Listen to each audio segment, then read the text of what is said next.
And good afternoon, Manitoba Major Junior Hockey League fans. Welcome into Ep.5, Season 2 of the Manitoba Major Junior Hockey League podcast here on G-Show Productions on gshow.ca, brought to you by Make Fasteners and Tools, Terrico, Can Central Sports Cards and Memorabilia, and Goaltenders. We got a great show on tap for you today. It's one guest joining me on today's episode, and he's coming from, well, you can see it behind my left shoulder through the camera, from the St. Vital Vix, as you might have seen on our promo screen in Ryland Netchwadook. But to take you through what the results have looked like to this point, St. Vital ended up winning last night over the St. Boniface Riels. We're going to get to that in just a moment here. But yeah, heading into week number 3, it was the St. Boniface Riels who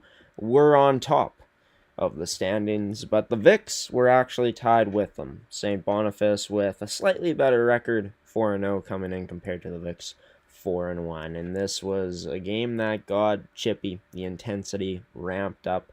We saw some fantastic goals scored in this game, a lot of drama and fitting between these two rivals, as this game was played at St. Vital Centennial Arena. And to start things off, it would be the Riels benefiting from a good bounce off the backboards. Matthew Trott would put it in for his second of the year. Lambert and Cole Davis were credited with the assists. But later on into the second, after the Vix, courtesy of Aiden Anderson and Connor Mitchell, would score to set things up. It would be Ethan Penner with a fantastic save in on Connor Davis to rob the captain to keep it a 1-goal game. And later on, the Vix, the momentum they would need. Even though this game was tied up, Tyler Rubini would get the momentum right back by scoring the go-ahead 3-2 goal, and the Vix captain wasn't done there. As the Riels make their way down, cross-ice feed to Bachnecht as he sends that to the net. It's now Rubini speeding the other way, in alone on O'Sullivan again, scores! Tyler Rubini with an absolute snipe, coming down with a burst of speed, giving the Vix a 4-2 lead. Into the third period, now a bad hit by Zachary Dominico on Jorgen. Now, play would continue as Evan Philippe ends up getting this puck, taking it out of the zone, and then sticks Dominico there. There's a scrum that ensues. And you can see here, Dominico, I'm not sure if it was him who rips off the helmet, but Philippe getting into it with Keating. Both teams would exchange words. The Vix would add on 2 more goals. The Riels would add on a goal for themselves, as they made it 5-3 at the time, but the Vix added in an empty netter scored by Aiden Anderson to take this one home with a 6-3 win. And for the first time this season, the Riels face defeat. They fall to 4-1 as the Vix move to 5-1. 10 points on the year now, an 8.33 win percentage at this point. High-powered offense that's been led by Tyler Rubini and our guest coming up in Ryland Netchwadook. But the power play numbers have been fantastic. The only thing the Vix, I think, would like to see is the goals against go down as the season goes along, as well as seeing the penalty kill get even better. But our standings brought to you by Can Central Sports Cards and Memorabilia, Winnipeg's premier sports cards and memorabilia store. Be sure to check out their website, cancentralsportscards.com. But yeah, as for this episode coming up, Riley Netchwadook will be joining me next to talk about last night's win, as well as the start to the season overall for the Vix, and just at one point reflecting on the journey that's been, as he's worn a sweater for the Vix for several years now. Riley Netchwadook, number 11, assistant captain of the Victoria, is joining the show next.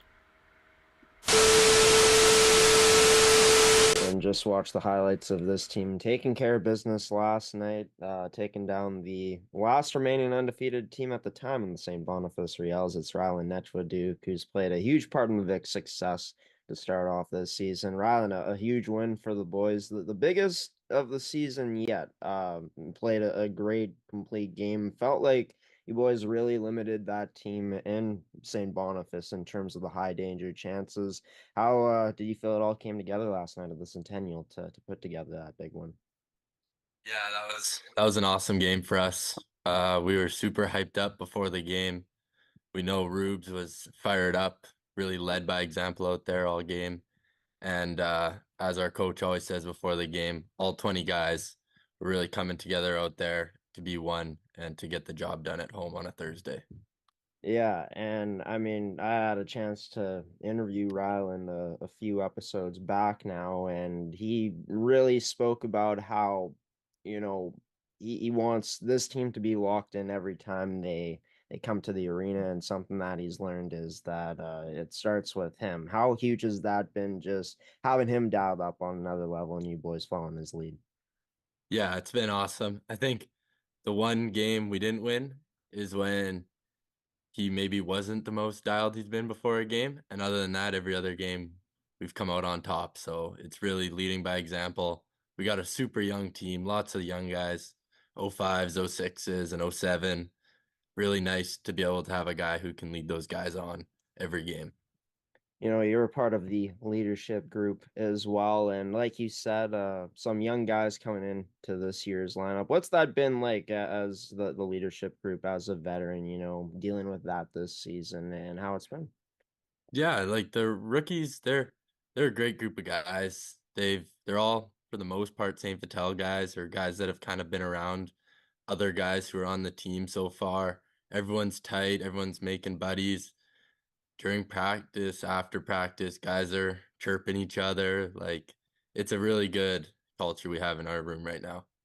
Right on. That's great to hear. And culture, a huge part of a team's winning formula in the sport of hockey, as you may know, Ryland. But for yourself, 19 points in 6 games, only one back of your teammate in Tyler Rubini. The hot start to the season, in my opinion, from watching you, seems like you've taken another step. What can you point to, your success so far? Has it been the line mates you're playing with, or do you feel like you've truly taken another step in your game? Yeah, I mean, I don't think that I necessarily did anything different in like let's say the off season to prepare for this, but coming in, I knew I was gonna have a chance to play alongside Rubes again. Luckily, Aiden Anderson shoulder, nice and healed up this year. He's looking great out there as well, just flying around. And I think being able to play now, I think that was our fifth game straight as a line, has really helped us to glue together and be able to make those tight seam passes to each other to produce on offense. Aiden Anderson, maybe someone that could get forgotten on that top line along with you and Rubini, but someone that's so dangerous, like he spoke about, his shoulder healed up, fully healthy from that injury he suffered last season. How huge has that been, giving you boys another boost of top end offense with his play? Yeah, he's when he's got the puck on his stick, he's always dangerous, super shifty, makes a guy go the opposite way all the time. These little head fakes he has once he's in the zone totally throws guys going the other way, and that opens up lanes for me and Rubes to really work with that, get to an open spot, and he's a great passer, so he can find us. And then also when we're looking for guys, we can find him, and he's done a good job finishing this year too. Yeah, that line has been a lot of fun to watch. You, Rubini, as well as Aiden Anderson. But for the rest of this team, I mean, you boys have kind of been carrying the load offensively. But last night really saw a team that committed to playing as a unit in your own end, blocking shots, sacrificing the body, like mentioned, keeping the Riels to the perimeter mostly on their chances, even though they outshot you and working really hard in the offensive zone as well. What can you say about this year's team in terms of from a player's perspective, how this team when they're dialed in, how the Vicks will operate? Yeah, I would just say it's buy-in this year. That's a big thing they've been preaching, practice before games, that we got to be working as a 20-man squad out there. And if everyone's bought in, we're going to play to our systems, and that's going to show success for all four lines and all three sets of D and both goalies back there. What could you say about these, I guess, other lines in terms of what they may bring that may not come on the scoreboard? Yeah, you got like a guy like Alessandro going out there. He's banging bodies every shift.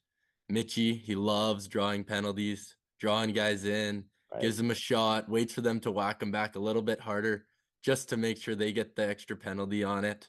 And then you got a guy like Spicy, Luke Elliott out there who just flies the whole game, skating around, chasing guys, being just wrecking havoc out there.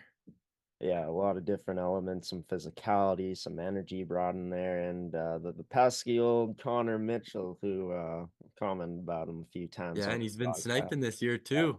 puts the puck So, in the net too. So yeah. I mean, he's doing his job and then some this Yeah. season, for sure, to start things off. But looking back at the week leading into this one last week, three really dramatic wins where these were all shootout type of games. A 5-4 victory that we called last Thursday against the Raiders, winning against them the next night in Seven Oaks.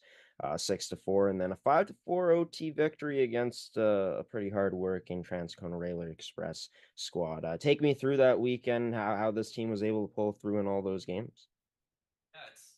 Yeah, it's you're really getting into it here at the start of the year, playing every team for the first time. Don't really know what to expect. I think we played the Raiders pretty tight on Thursday, came out with a win. Kind of were like, okay, we got this going into Friday's game. Ended up being a little tighter than we wanted. We were up 5-2. They got it back to 5-4. We ended up putting it away. That was nice. And then going into Transcona after playing Thursday, Friday, little bagged for the first two periods, but we really picked it up in the third and got the job done in overtime. This team has showcased that they've been able to win in different ways this season. Of course, opening up the season with a 5-1 win against Fort Garry, getting back to more of that good defensive play against St. Boniface, and then proving you can win high scoring games against the Raiders. How huge is that, knowing that you could do it, but actually showing it and going out and executing it? Yeah, we got two great goalies, but at the end of the day, if we're giving up 2-on-1s, 3-on-2s all the time, they're gonna let in goals. So for us to be able to put the puck in their net more than they're putting it in ours on those games where we're just a little off defensively in our own end, it's huge to be able to just know that you can maybe fall back on, okay, well, we've given up four this game. I guess we got to go out there and score five, kind of thing. No, no, for sure. And the Vix team definitely has the tools to do that with your boys' high end offense. But gotta ask you about, I mean, we've talked about the additions this season, and you talked about some of the guys up front, but adding a guy like Blake Goretzky and having Jaquette and Kiesman coming back, this decor seemingly, a bit more well-rounded this season, this Vix team a bit more well-rounded. How huge has that been so far to have impact guys like a Goretzky coming in and having those returnees on the back end? Yeah, being able as a winger, being able to know that when a guy like Blake's coming around the net with the puck, I can shoot right between those D and he's gonna find me there. He's got his head up all the time, looking to make the play and also looking to send guys too. And then he's got a heavy shot. So in the offensive zone, he's probably got three or four of those assists just ripping pucks on net and rebounds or tips off those shots that are going in. It's nice to have that as a defenseman. Oh yeah, it's been a lot of fun to watch him this season, and going to be interesting to see what happens coming up for this Vix team against the Stonewall Jets in Stonewall on Thanksgiving Sunday. Coming off of perhaps your boys' best game of the season, what do you think the key is going to be here leading into the Stonewall game to keep things going here? Yeah, I would say the biggest key is to not let ourselves ride too high going into this game. We know that the Rails were 4-0, that they were rolling it coming into that game, and we played pretty good and got the job done. But going into Sunday's game, Stonewall looks like a new team from last year. They've picked up some wins early this year, so definitely can't take them lightly, and we got to show up to Stonewall ready to play on Sunday. I got to ask you this question last off here because I don't know if I'll get a chance to speak to you again here on the pod this season, maybe later on. But with this being your last year, Rubini's last year, so many of this team's key players last year I mean, I feel like it may be Captain Obvious, but as it truly sunk in that this is the last ride, and this team is looking to go all for this championship, second St. Vital history this year. Yeah, it's kind of crazy. First year, make the team out of in grade 12, gets canceled because of COVID. They said that team was supposed to be good, but never know. Right. Next year, we go first round exit, so it's like short season. Next year, we go to the finals, and then for the next year to go first round again, it's like you go into this year and you're just hungry to get back to the finals, looking at the other teams, knowing that we got a roster composition this year that we are confident with right from the start of the year.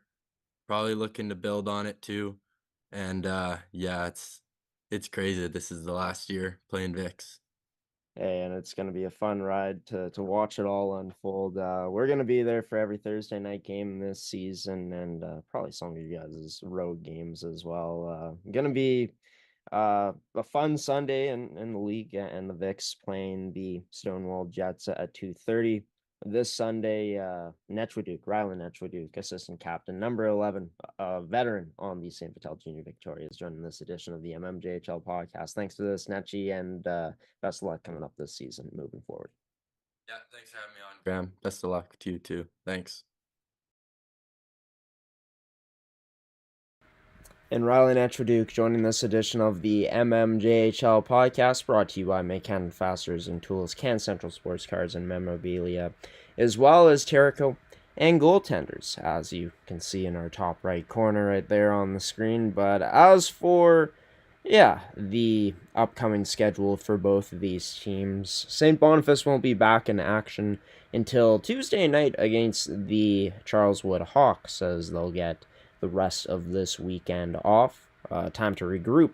More time than other teams to regroup from this loss, I suppose. And for the St. Vital Junior Victorias, they'll be playing on Thanksgiving Sunday afternoon against the Stonewall Jets. As for us here on G-Show Productions, we are going to be broadcasting both Transcona home games this weekend. We were going to broadcast the Stonewall Jets and Victoria's game, but due to, the travel time here from Winnipeg to Stonewall, I am having some Thanksgiving dinner with family on Sunday, so would rather be closer to home. So that's the only change for us there, but it's going to be a weekend where it's going to be interesting to see if we get some separation in the standings. As for how we're looking right here, every team has a point. If we look at that 7 to 5 spot, really tight right now. Even the 4 to 9 spots, really only 3 points separating the 8th and 9th place teams from the Stonewall Jets. Huge weekend as well for Charleswood as they look to keep pace with the top teams, along with the Stonewall Jets, of course. And for the St. James Junior Canucks, still looking for win number 1 on the season. As for the point totals so far, the goal leaders, assist leaders, brought to you by Can Central Sports Cards and Memorabilia. Tyler Rubini leading all players in the league with 8 goals up until this point. A 3-way tie for second, with Bateman, Ash, and Penner being at 5 goals each. And Aiden Anderson, after a 2-goal night last night, is now broken into that top 5. As for the assist leaders, well, Rylan Netchwaduke, maybe not that many goals right now, but 16 assists, not too bad at all. He's really turned it on this season, turned it up a notch. He looks faster, and that playmaking ability is just at an absolute all-time high for him right now. As for Tyler Rubini, behind his fellow partner, his teammate with 12, Anderson and Goretzky tied in the assist category there as well for St. Vital. And you'll be seeing a lot of St. Vital here because, the top 3-point getters in the league all on that top line. Factually right now, that line is the best in the league, and the eye test, I'd say, says so as well. But Goodbranson and Bateman round out the top 5 in point leaders, and Ethan Penner right now, St. Vital Junior Victoria's goaltender with the best record in the league. A pretty good save percentage as well. Right behind him, Keegan Gordon, best save percentage in the league right now, and then followed by Dominico Leclerc and O'Sullivan. As for the power rankings, these were made for yesterday. Actually, this was heading into the week. Probably going to see a change a bit at the top there, but yeah, the Riels coming into this weekend, or to this week as the top team, jumping up 2 spots. The team who made the biggest jump were the Fort Garry Twins after back-to-back wins last weekend, a huge one to start off against the Canucks, who remain at the bottom. The team who took the biggest drop, the biggest fall, the River East Royal Knights. We'll get into more of that coming up in a moment here as we take a transition. A little break on this Friday afternoon on MMJHL Season 2, Episode 5 of this podcast here on G-Show Productions on gshow.ca. Stick around, everybody.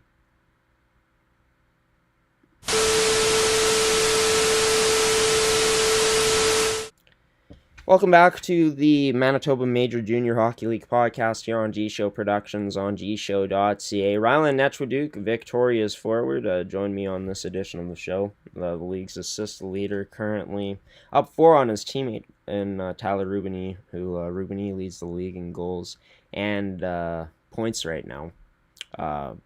Only separated by 1, him and Netchwaduke in that category. But yeah, as for, the Vics, they're the number 1 team in the league currently as of last night's win. Of course, as we show you the standings once again. 2 teams that went at it on Sunday on our network in the Stonewall Jets and the St. James Junior Canucks. Went to battle on Sunday afternoon, where Stonewall was, of course, looking to bounce back after losing their first game of the season in their home opener on the Thursday to St. Boniface. As for St. James, they were coming off of, one of their worst losses in a long time, a 9-3 loss to the Fort Garry Twins, who blew them away from the start in that first period, putting up about 5.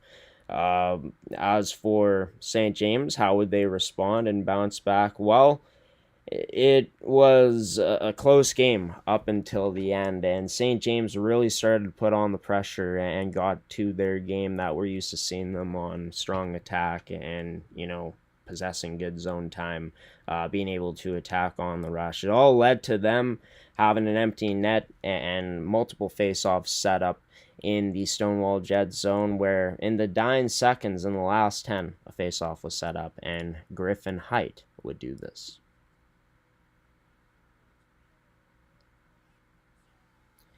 Griffin Height wins the face-off draw, and with 2.2 seconds to go, sends this game to overtime, ties it up. St. James would at least earn a point in this game, and they were almost clear of a win here as Ashton Romana coming down on Spencer Hunnam, but Hunnam sticks with it and makes a huge save. Then we got Stonewall coming down the other way. Peyton Bateman has a man with him, but elects to shoot. Looks like it went off the side of the net as we were scoreless on OT, heading to a shootout now where the first 3 shooters for St. James couldn't score, first 2 for Stonewall couldn't score, but it would be Carson King. Started off the scoring in this one, backhand forehand deke to beat Connor Murphy as he would send the St. James Junior Victorias home with another loss, but the Canucks getting closer, of course, for St. James, or for Stonewall, sorry. They end up moving to, of course, like you saw, 3-1 on the season. And as for, what this team has been able to do this season to start off, I think that Pat Power has this team playing pretty solid to start things off. I think 5-on-5 wise, they'd like to see some more scoring, but one thing is for certain, this power play is buzzing, and involved with that power play is this top-end talent for Stonewall, which is really, really good.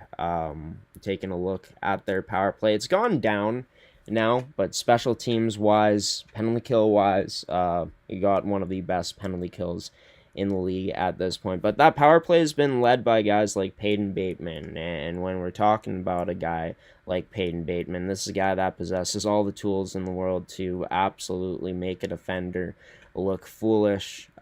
He's also had a chance to of course, play this season with, guys like a Carson King on that line, right? And they've been really good together, as well as Cole Emberley, who brings, even more skill to that line. So that's one of the best first lines in the league. They've been led by that so far this year. I think for Stonewall, they're looking to get a bit more from other parts of their lineup. This is a team, though, that's been committed to really good process in the defensive zone in terms of getting into shot lanes and blocking shots. And speaking of blocking shots, getting into the shot lanes and making things look difficult, that's what the St. Vital Junior Victorias did last night against the St. Boniface Riels. Before we get back to talking about Stonewall and the Canucks, of course, I just felt like that would be a good transition. But St. Vital, their goals against right now is something that I think, like I mentioned, they'd like to see lowered as this season goes along. And even though they gave up 38 shots last night, like I said on the broadcast last night, for the most part, like, a lot of them were coming from the outside, and St. Vital did a great job of taking away the middle, committed to doing that in their own end. And they also did a good job of taking away cross-ice passes, either just getting a stick on it or taking it away completely. And when they did connect on cross-ice passes in the Victoria zone, the Riels, as you saw, Ethan Penner was up to the task and made some huge saves. I thought he looked really solid last night. I think, a huge thing for St. Vital is going to be getting key goaltending down the line. They got the offensive firepower. I think that adding Goretzky on the back end, along with Jaquette and Kiesman there, Seth Halati being pretty solid in the zone, and I think they're more well-rounded in front of their goaltending too. And I think that the big thing is going to be how teams start to play that top line. And as good as, guys like Connor Mitchell and Luke Elliott and the other guys have shown, Netchwood said earlier, those guys got to start finding more offense in terms of within those lines. And I think that, there's still time here. Maybe the Vics go out and, make a trade this season, depending on if this group wants it. To move forward with a trade, or, maybe one of their young guys starts to step up and, we start to see even a guy like Nolan Anderson start to, put up more offenses this season goes along. But yeah, getting back to the St. James Junior Canucks, I felt like in that game, they started off slow out of the gates. St. James, or Stonewall, sorry, I can't believe I keep confusing those two names for these teams, but Stonewall opened up the gates in this game strong, a goal within the first minute of it from Carson King. And as that first period went along, St. James finally started to establish the zone offensively, started to get a cycle going, started to make some nice passing plays and getting high danger scoring opportunities. They just couldn't quite find the back of the net, and Griffin Height playing hero, forcing it to overtime. Both teams traded some chances, and it wasn't meant to be in the shootout. But if you're Blake Harris and this coaching staff, you got to be pleased with that. But, you got to start to find wins now at this point in the season. We saw how slowly Stonewall started last year. This is unfamiliar territory for the Canucks, and for Stonewall last year, based off of that slow start, they end up missing the playoffs by just a few points. It's a long year, but these early season wins do matter at a certain point, especially if you do start off slow. I think that whenever he comes back, he should be coming back soon. Rory Neal is going to add a huge boost to this lineup and is going to be the X factor that this team needs. I think that St. James is far from out of the hunt, even though they don't have a win through their first 4 games. This is still a team that has good returning players. Still a team that has the best player in the league that hasn't suited up yet in Rory Neal, because he's been golfing for the University of Manitoba. And Connor Murphy, even though this team has the most goals allowed in the league right now, he's still got a .903 save percentage and has made some really key saves at key points in games for St. James. He just hasn't gotten that quality of play in front of him, right? So I think it's a process for St. James, this Canucks team. unfamiliar territory. They've been the class of the league for the past few seasons, and how do they put things together now and fight through this adversity with a new coaching staff that, hasn't been through this. The people involved on the staff and Noah Gilbert, who's on that staff, they've only known winning these past few years. And yeah, what's it going to take? We'll find out as the season goes along. But as for the power rankings, getting back to those heading into this week, to explain myself some more, I really like what the River East Royal Knights have shown to start off this season. They lost in 2 close games last week. It just, looking at me putting them there, I had them as the number 1 team. Obviously, I don't think that was the case heading into week 3. Heading into last night, St. Boniface and St. Vital were tied for first place in the league.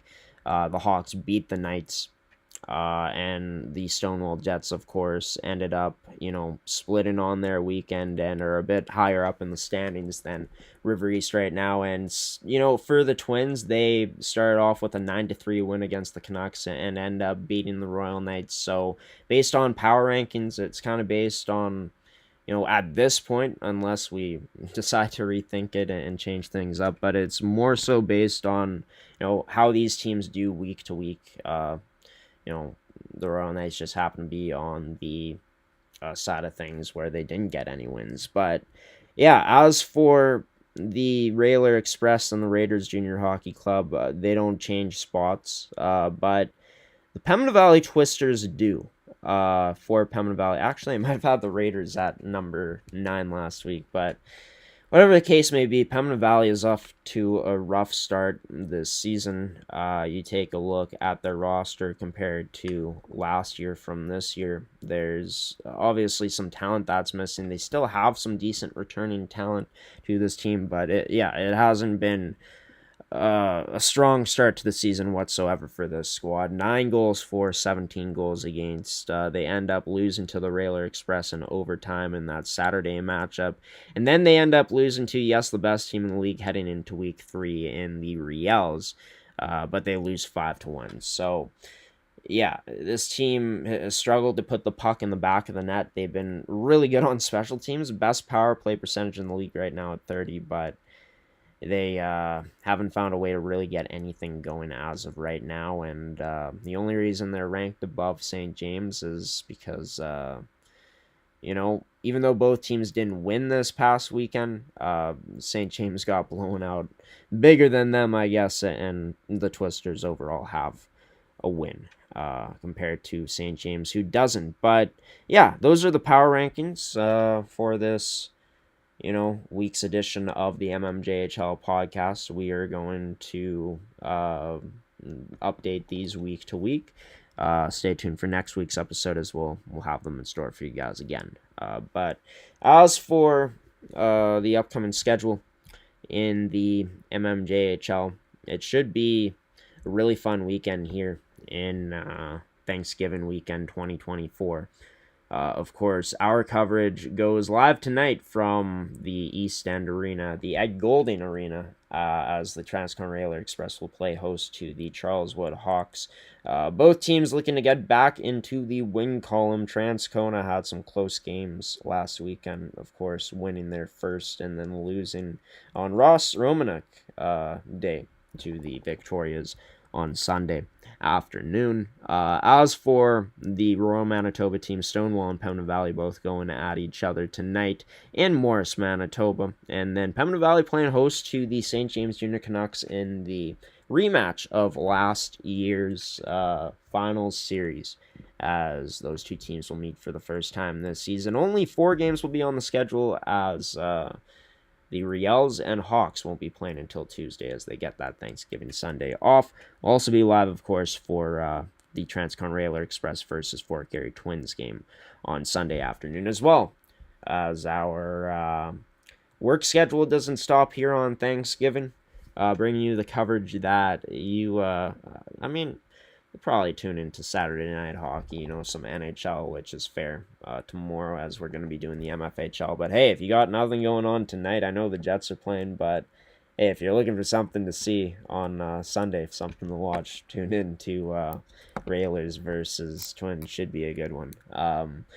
We're going to send it to a quick little transition here, and then we'll be back for some final words on this edition of the MMJHL Podcast here on gshow Productions.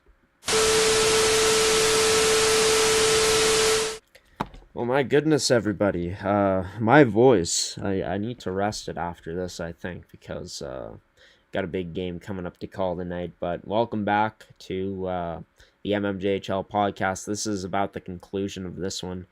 I just want to send it off with some final words. Thank you to Rylan Netraduke for coming on the show. A returning guest here on the podcast for joining the show the first time in Season 2. Thank you to him.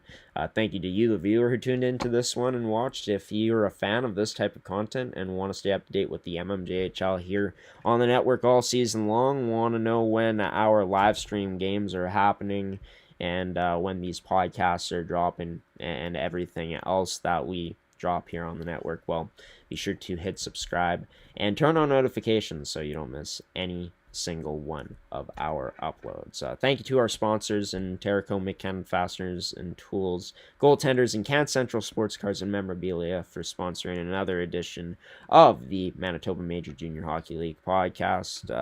Next week's episode to be determined when we're going to be releasing it. Shout out to St. Vitel's rink manager, one of the rink attendees, for showing me a website where I know when, ice slots are filled and stuff at St. Vitel. It's public access to everyone. I forget the name of the link off the top of my head, but I did not realize there was a hockey game going on before last night, so we did not do the podcast beforehand. I didn't want to get in the way of any parents potentially wanting to sit where we were going to set up. But what we're going to do is I'm going to check that for next week over the weekend. And what I'm going to do is make a judgment call and see if we're going to do it or not at the arena there, and announce that on Monday on Thanksgiving, as our schedule will be released then. But yeah, as for, this podcast, we're going to try to include more guests from around the league next week coming up. It should be a lot of fun. Stay up to date on our website at gshow.ca, as well as on our social media pages if you follow us there, as we'll be releasing that at some point before when the next episode drops. Thanksgiving weekend 2024. I wish you all the best. Hope you have a wonderful weekend spending time with family. Whether you see them often or rarely see them at all, it's always a great holiday, a great time to get together. Leave your comments down below on what your favorite Thanksgiving dish is. I'd like to maybe get some ideas for, upcoming Thanksgivings and stuff like that. But yeah, should be a great weekend with family. Should be nice weather by the looks of it to start off this weekend, at least, as it's sunny outside here in Winnipeg, Manitoba, outside my window. I hope you enjoy your Thanksgiving dinner if you celebrate. Enjoy all the great hockey coming your way this weekend too, ladies and gentlemen. And for the MMJHL game day coverage, we'll be going live tonight, of course, at Transcona's East End Arena for Railer Express and Twins. If you tune into that, can't wait to see you there. And like I said, should be an exciting one tonight in Transcona. But if not, we'll see you next week for episode 6, season 2 of the MMJHL podcast, everybody. I've been your host, Graeme, the gshow Forsyth, giving you the salute, peacing out and waving so long. Happy Thanksgiving, everybody.